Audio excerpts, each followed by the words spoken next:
탄핵의 강목 건넌 보수, 이재명 독주만 바라보다. 2025년 6.3조기 대선이 가까워질수록 정치권의 풍경은 더 뚜렷하게 양분되고 있습니다. 그런데 어처구니없는 현실이 펼쳐지고 있습니다. 정과 사범, 중범죄 혐의로 재판을 받고 있는 이재명 더불어민주당 대표가 여론조사에서 선두를 달리고 있습니다.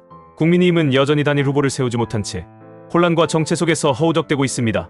왜 이런 일이 가능해졌을까요? 답은 간단합니다. 국민의힘은 탄핵의 강을 건너지 못했기 때문입니다. 그리고 그 결과는 바로 무능, 분열, 신뢰 상실로 이어졌습니다. 최난철수, 한동훈, 유정복 등 주요 경선 주자들이 윤석열 전 대통령과의 정치적 결별을 공개 요구하기 시작했습니다. 안 의원은 탄핵당한 전직 대통령의 탈당은 책임 정치의 최소한이라며 전직 대통령을 방어하는 정당은 국민의 신뢰를 얻을 수 없다고 지적했습니다. 한동훈 후보는 더 직설적입니다. 윤 전 대통령은 과거로 놔드리고 우린 미래로 가자. 큰 당대표 시절 윤 전 대통령 제명을 위해 당 윤리 소집까지 시도했습니다. 이제 국민의힘은 윤석열이라는 그림자에서 벗어나야 한다는 내부 목소리를 더 외면할 수 없게 됐습니다. 하지만 여전히 일부 인사들은 이를 배신으로 규정하며 반발하고 있습니다. 대표적인 인물이 홍준표 후보입니다. 그 시체의 난도질하는 건 도리가 아니다라며 윤 전 대통령 탈당 요구를 반대합니다. 그런데 문제는 그 이후의 대응입니다.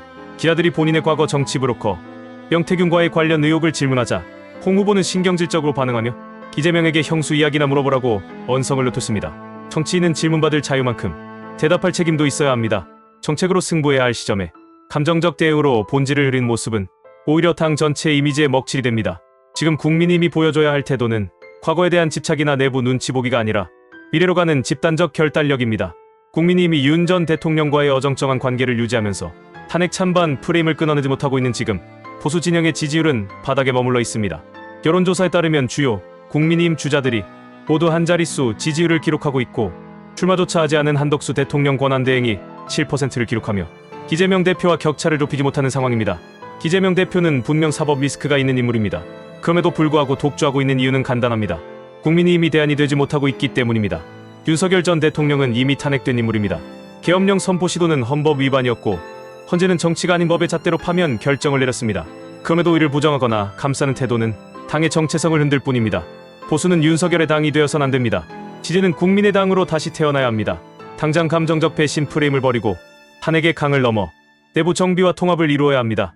한동훈 후보는 말합니다. 국민은 계엄을 옹호한 사람에게 승리를 주지 않을 것.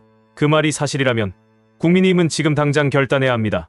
홍준표 후보는 명태균 질문에 예민하게 반응하며 다른 정치인 흠집내기로 화제를 돌렸지만 그럴수록 국민은 더 실망합니다. 이제는 책임 있는 보수가 필요합니다. 과거와 단절하고 미래로 나아갈 수 있는 정책으로 승부할 수 있는 정치. 국민의힘이 지금 해야 할 일은 명확합니다. 탄핵의 강을 건너고 윤 전 대통령과 분명한 선을 긋고 상식과 도덕, 정책 중심의 보수 정당으로 거듭나는 것. 그 길만이 정과 사범 이재명을 이길 수 있는 유일한 길입니다.